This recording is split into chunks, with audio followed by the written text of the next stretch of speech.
Good evening, zookeepers. Today I'm on Planet Zoo and I'm going to be making the enclosure for the Tamworth pig. And if you're not sure about this species, not heard about it, it's because it's from the brand new Barnyard Species Pack. And it's probably one of my favourites in that pack right now. I thought it'd be the chicken. Don't get me wrong, I love chickens. I love the Sussex chicken that they've added to the game. But the Tamworth pig has lots and lots of character and it's just really enjoyable to watch. So you see in the background here, I'm making a sort of like pig shed. I would sort of like the curves, but I don't have anything that's like curvy roof that's metal shaped.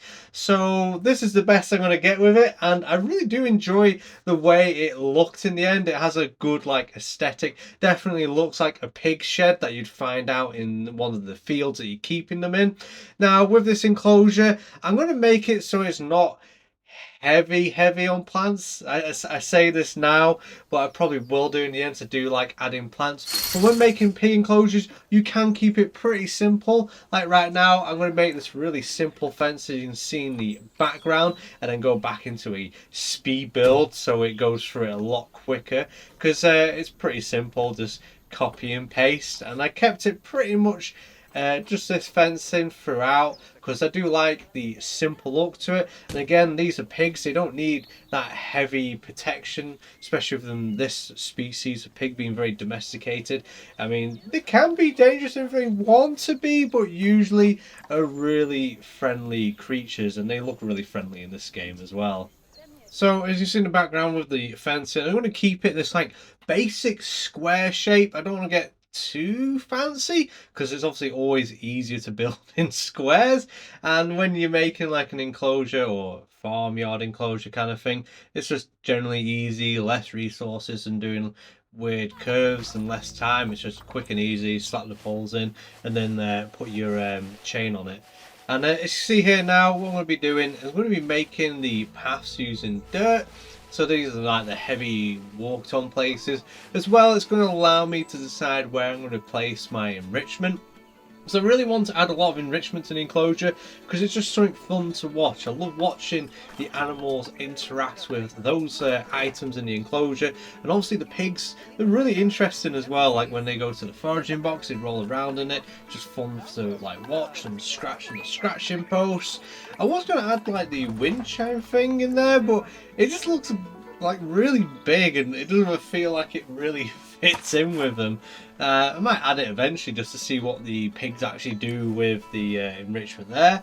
They've seen the shed here. I'm going to hide a few like smaller enrichments in there for them to push around, and eventually as well, once we get to it and I've placed down the enrichment, then I'm going to decide how many plants I want to add to this enclosure. Technically you could just leave it as it is because pigs are going to use their snout to like lift up plants and trod on them, things like this. So plants don't really last that long with like pigs, mainly because of their curious sort of like nature, wanting to see if it's food or not and see if there's anything they can have from underneath it, and generally can they sleep on it. So yeah, they tend to trash any plants, especially like newer plants, saplings, small bushes, things like this don't really last all that long. So when you do see like pigs in enclosures in like petting zoos, it tends to be really basic, but it doesn't matter too much to them because they really do like the muddiness, being able to roll around in it. They also like being able to like sift through the grass to lift it up. Things like this just makes it really interesting for them. But you see here, like where I've got the dirt, I'm like sort of like thinking, what can I place here? I don't think I end up placing this little sensory item down because I couldn't find an area that it actually like blend in with, and if I liked it there. Anyways, we're going to get those pigs and get them in enclosure, and ta-da, with a bit of editing, here are the pigs, and they are using their little shed, and it looks really aesthetic with them in it. Like, they are so cute, and I'll take off the menu there so we get a better view of them. But yeah, they're actually using it. It looks really aesthetic with them walking in and out of it and sleeping in there. Definitely fits them and fits the enclosure in my opinion. And anyways, so we're going to get round to adding some plants in the enclosure and out of the enclosure. So I'll put that into a bit of a speed build. Obviously I'm going to go in here and Sort of like gelling, do I want multi-continental plants everywhere, or do I want to keep it pretty simple and in Europe? In the end, I do go for just Europe plants. As you see now, I'm now going having a nosy and see what other plants, and I was like, nah, let's just keep it Europe. I don't know why, but when I, even though they're global, when I see pigs, I just think of Europe, and maybe because obviously living in the UK, I see pigs a lot, and I've been working in the farm industry, pet zoo industry, so I'm used to seeing pigs with European plants, as it were. And yeah, anyways, I'll put this into a speed build so it goes through a little bit faster. So now we're back into the speed build. It's definitely going to make it faster, otherwise it'd be like over 20-minute long video if I didn't do any of these speed build bits.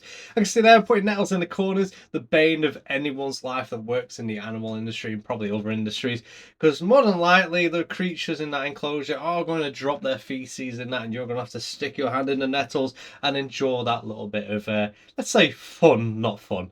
I see in the corner as well, I've added the privet hedge, just adds that very farm-like feeling, also hides the zookeeper path from main view.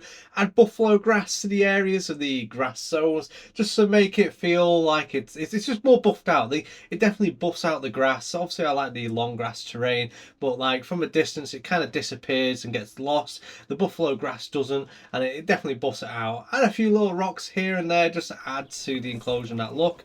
And yeah, this is the finished product. I hope you've enjoyed it. I've added the pig shed to the workshop as well if you wish to add that to any of your pig enclosures. And as always, thank you for watching. I hope you've enjoyed it. Until next time, I'll see you later.